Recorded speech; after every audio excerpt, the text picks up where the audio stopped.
The Mandalorian audience is cut in half. The Galactic Starcruiser can't do voyages. There are no movies for Star Wars. And after all of that, you would think that Lucasfilm might just consider listening to the fans. But you'd be wrong, because this Lucasfilm knows the solution to everything is the High Republic.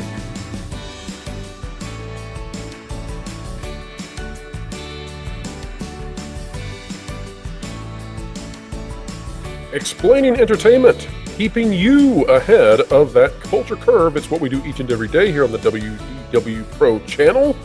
Today we're taking a look at Star Wars. It happens to be at the bottom of the culture curve, and that is in no small part because Lucasfilm has firmly put it down there. Joining me to talk about Star Wars yet again is the investigative journalist over from That Park Place and the proprietor of all things woke, not in terms of producing them, but in terms of scrutinizing them, Jonas J. Campbell. Welcome back. That's right. I own them all. And so I'm definitely well, in not some ways you life. do, yes. I love it.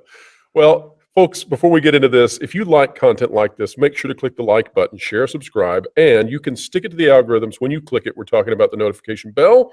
We do covet your comments. We are interested in your commentary. Let us know what you're thinking. We actually do respond. And don't forget that the Pro Show is Thursdays, 5 to 7 p.m. Eastern Time, where we go live.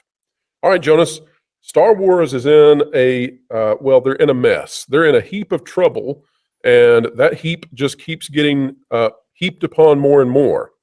So we're going to start off by looking at just how badly things are going. We have one major public indicator, that being the Galactic Starcruiser. There are others. We know that Star Wars seems to struggle in terms of getting a theatrical release out the door. But the Galactic Starcruiser, that being the LARPing sci-fi Renaissance fair style Star Wars hotel at Walt Disney World, well, it is just in the bottom of the gutter when it comes to trying to get people to come visit it.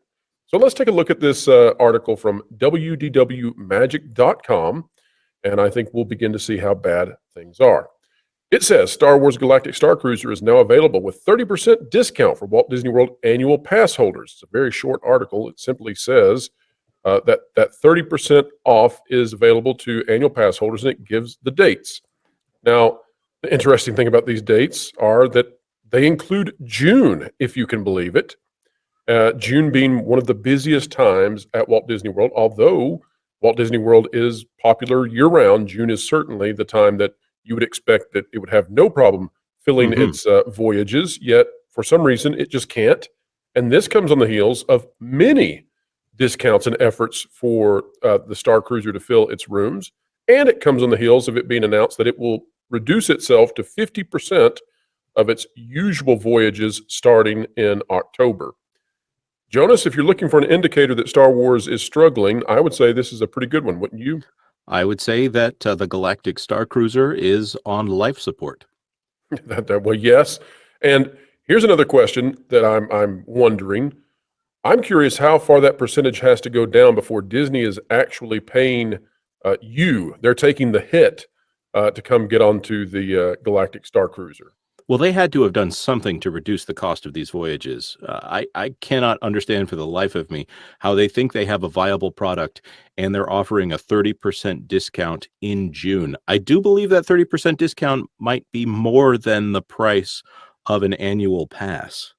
Well, that's a good point there. Let's take a look now at the website. They have updated this website, and it's clear they're trying to get people to come to this thing using imagery now.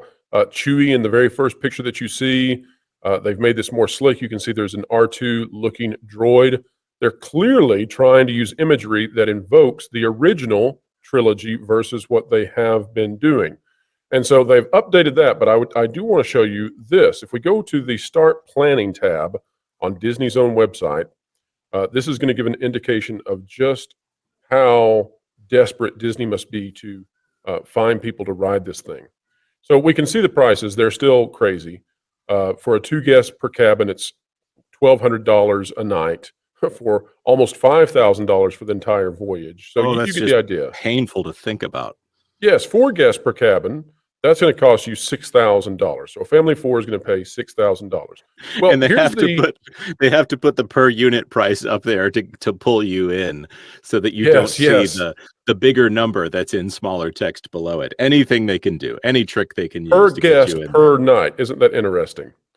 Uh, in my opinion, that makes it look worse. Can you imagine the idea of saying, we're going to take our child, we're going to take our 6-year-old and pay $750 a night for our child to Ooh. run around and do a Renaissance fair. But anyway, here's the schedule, Jonas, and this really lays it bare. For the month of April, there is not a single voyage that is sold out. You can go on any of them, even within the week of this video coming out. You can get on any of them because they have capacity.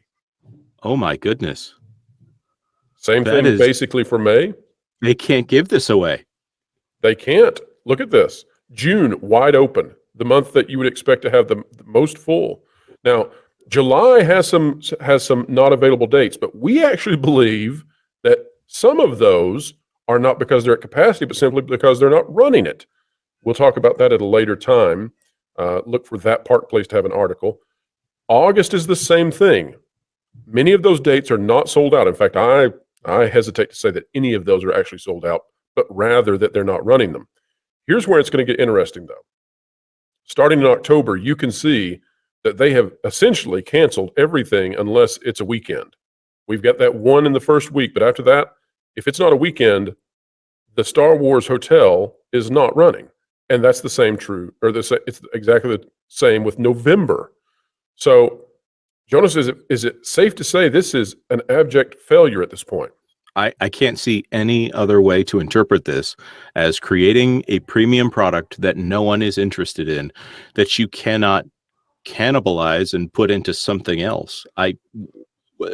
What are they do? I would love to see what plan B is, because that's the thing that they obviously are waiting on to do here.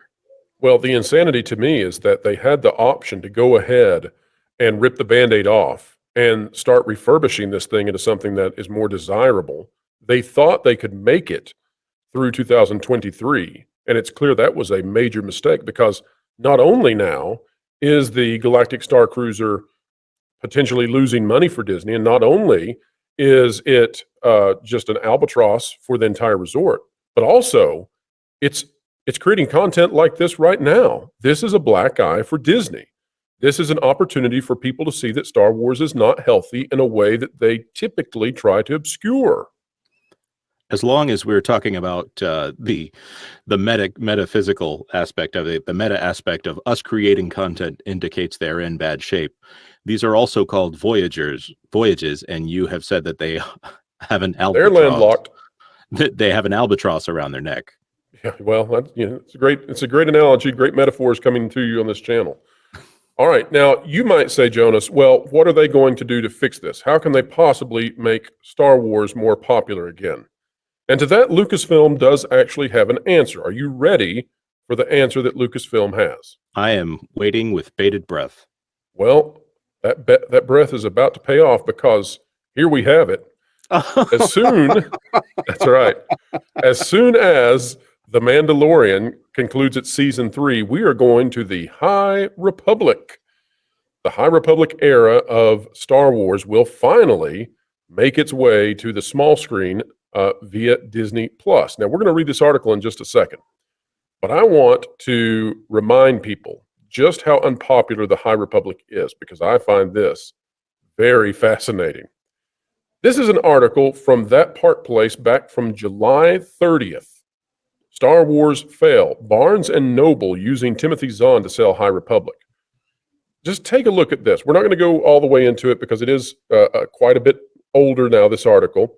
But let's read this paragraph. Earlier this week, we were tipped off that Barnes & Noble likely has a contractual obligation with Lucasfilm and Disney to provide prominent shelf space with a graphic marquee in order to sell the High Republic goods. We were also tipped off, however, that this has been an utter failure for selling the books, and so Barnes & Noble has taken to a different strategy altogether. Although the new books Disney wants to push are available on the shelf space made available to them, they have been pushed down towards the floor, and we're told this is purposeful. Apparently, there's no language in the contract that forbids Barnes & Noble from putting other Star Wars content on the shelving space. And so they're doing exactly that. Instead of pushing High Republic on the High Republic section, which wasn't working, they're now using the area for decades-old Star Wars novels that are more popular. Take a look at this. What do we see? Well, we see that the Timothy Zahn decades-old material, see that marquee up there for High Republic? This is what's actually happening in stores that try to sell High Republic. They've got the marquee that you're supposed to see High Republic stuff, but you don't. You see Star Wars content from the extended universe from decades ago. And then at the very bottom, you've got Light of the Jedi, right? The High Republic novel. And then they actually started stacking High Republic on the floor. They've got them holding up everything else. That's how bad it is. They are stacking them on the floor so that the decades-old books that sell better can have their place on the shelf. So keep that in mind as we talk about young Jedi adventures. Jonas, are you excited about High Republic? The only reason I would be excited about it is in order to examine the content. I think your channel's going to like this show, by the way. Oh my, yes. And I will say, as far as I'm concerned, I try my best to be agnostic and just say, here's a thing, here's a thing, here's a thing. You have a looks like a black male Jedi right there at the front, which, hey, right, that's very great. cool. Very cool. But I see that haircut on the back right there. And well, I thought you might notice that. I thought you might. It's the official haircut of whatever that movement is. Well, we're going to talk about that character whose name is Nash. Nash Durango, actually. Nash Durango. That is the name of the character. And we will be talking about that character in the future. I have some info on that character and what has been going on behind the scenes, but I'm not able to get something that's in public print yet, and I want to be careful and not say something that could be changed and then we have egg on our face, or say something that's out of date. But let's just say I think you're on the right track with that character. We may have another Muppet Baby situation on our hands. We'll talk about that later. I will say that if they release this, if they follow the typical Disney Junior strategy, they will release something innocuous at first, and then there'll be a second drop of episodes after it's been cleared, and that's when the big stuff happens. Right. That's when we do the things that parents would not normally allow, and that parents would send someone packing if they came to your door offering to teach your children that. But I do find this to be interesting in that the High Republic is so unpopular that they've been putting the material on the floor inside stores. That's pretty unpopular, I would say. And so Disney's response, and considering, we're seeing the unpopularity with the Galactic Starcruiser, considering we've seen the audience drop off of the Mandalorian, Disney's response is, and this is genius if you're trying to proselytize this franchise, but Disney is going to set the preschooler story in the High Republic, knowing that then in 4 or 5 years, those children will be of reading age, and perhaps because they have such joy in this preschool show being set in the High Republic, that therefore Lucasfilm will be able to win that way in making the High Republic finally be popular. What do you make of that, Jonas? I think that it is diabolical and very clever to go after their market before that market has developed any kind of taste for what is good and what is bad. Discernment. Pre-discernment. Mm-hmm. Amazing. Right. Let's read the article. Begun the Jedi Adventures Have. By the way, this is by German Lucier. Lucasfilm just shared 3 short films set in the world of Star Wars Young Jedi Adventures, which is set to debut on Disney Plus and Disney Junior May the 4th. The kid-friendly animated show takes place during the era of the High Republic and features Jedi younglings, led by Yoda himself, learning the ways of the Force and having adventures across the galaxy. And yes, the show has a very kid-friendly animated style, but the Star Wars vibes are all there. Don't believe us? See for yourself in the newly released shorts, all 3 of which are in the playlist embedded below. It goes on to talk about all of that. By the way, I think that they're actually going to release this early. They're going to release it early because they don't want to have a gap between The Mandalorian and May the 4th. They're worried that those young fans paying attention to Baby Yoda will leave Disney Plus and stop paying quite so much attention to Star Wars. Now, here the last paragraph is, I think, quite interesting. Here it is. And wait, is Star Wars Young Jedi Adventures the first High Republic story fans can watch on TV? Up until now, the centuries-old stories have almost all been books or comics, never purchased and left dusty on the floors of Barnes & Noble. Plus short video game, Tales from the Galaxy's Edge, which nobody has played. But Young Jedi Adventures is obviously going to beat the Acolyte to air. So that's kind of a big deal. See it for yourself when the show debuts on Disney Plus and Disney Junior. So this is now going to be set in the High Republic. Disney's going to the High Republic to try to save it. And it's going to be the very first High Republic piece coming out. But we also know that it's not the only High Republic item coming because, again, Lucasfilm is determined to make the High Republic successful. Check this out from Collider by Maggie Lovett. The Acolyte, Jodie Turner-Smith reveals new details about her Star Wars role. And I just want to draw your attention to one thing, Jonas. Of course, we know that Leslie Headland, the former personal assistant to Harvey, well, we won't even say his name here, but the personal assistant to somebody very not so nice, is heading up this show. It seems odd that she's doing so, but she is. But this quote from the lady that this article is about, who's starring in the show, this quote is interesting to me because, Jonas, you may recall that we discussed before a leak that there is an intimacy coordinator on the set of the Acolyte. Intimacy coordinators are used for very romantic scenes, let's say. Mm-hmm. And so that would be a first for Star Wars to feature something like that. But check out this quote. It says, obviously, the subject matter is different. It's different when everything that you're doing is lighthearted, and that's not what I was doing for Star Wars. But I was working with my favorite director that I've worked with so far, and under the leadership of Leslie Headland. It is incredible to see. I can't wait to see how this show turns out. It seems like The Acolyte is going to be more mature in its content, just as we had anticipated. Do you think that The Acolyte, headed up by a personal assistant for someone who is abhorrent in their nature and based in a part of the galaxy that has so far proved to be completely and utterly unpopular, do you think this can save Star Wars or save Disney's situation with the franchise? No, I think that they're trying too hard to kick against the goads here, to use a biblical phrase.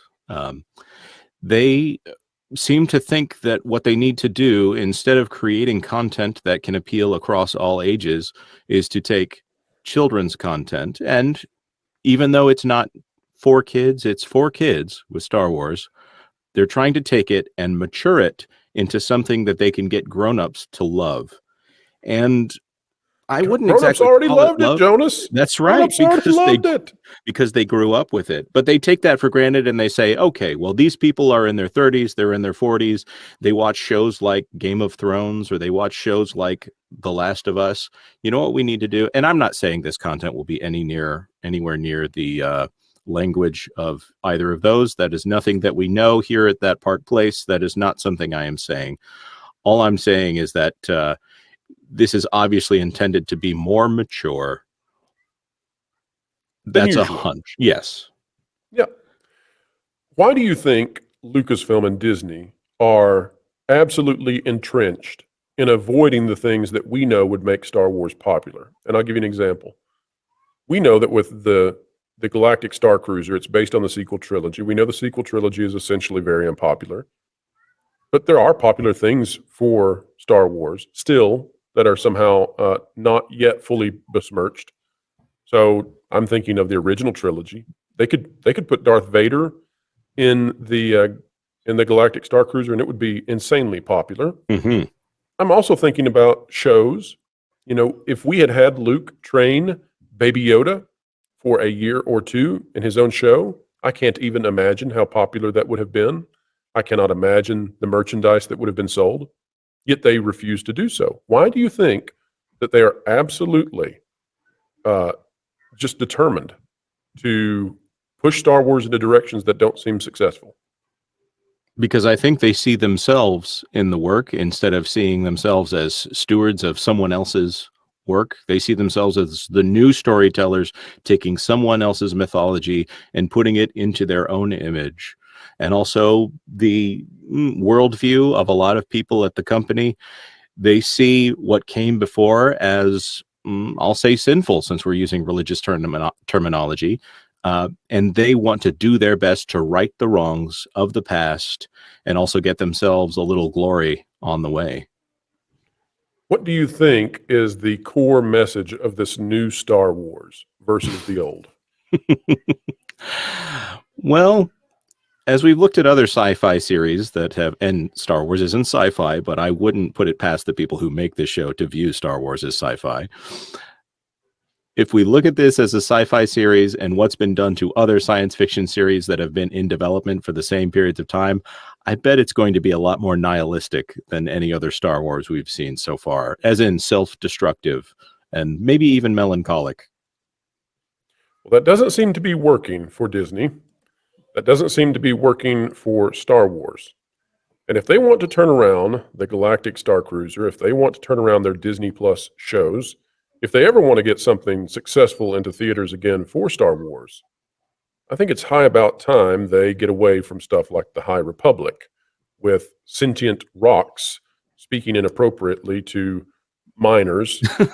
Yes, I know it's ridiculous as it even leaves my mouth as I say it, but it's real. I think they need to get away from need to get away from these new ideas Yes. of dismissing the heroes and the hero's journey and the values that seem to be present in the original Star Wars films, which involved sacrifice, which involved hope and optimism and believing in something very meaningful.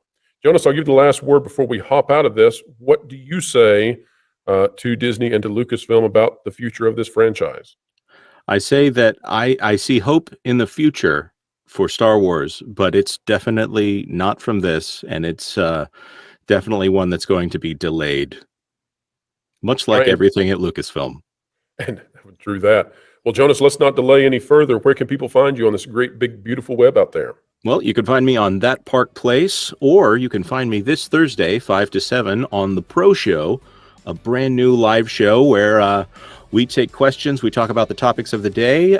You can send in your super chats if you like. It's not necessary, but we do appreciate it.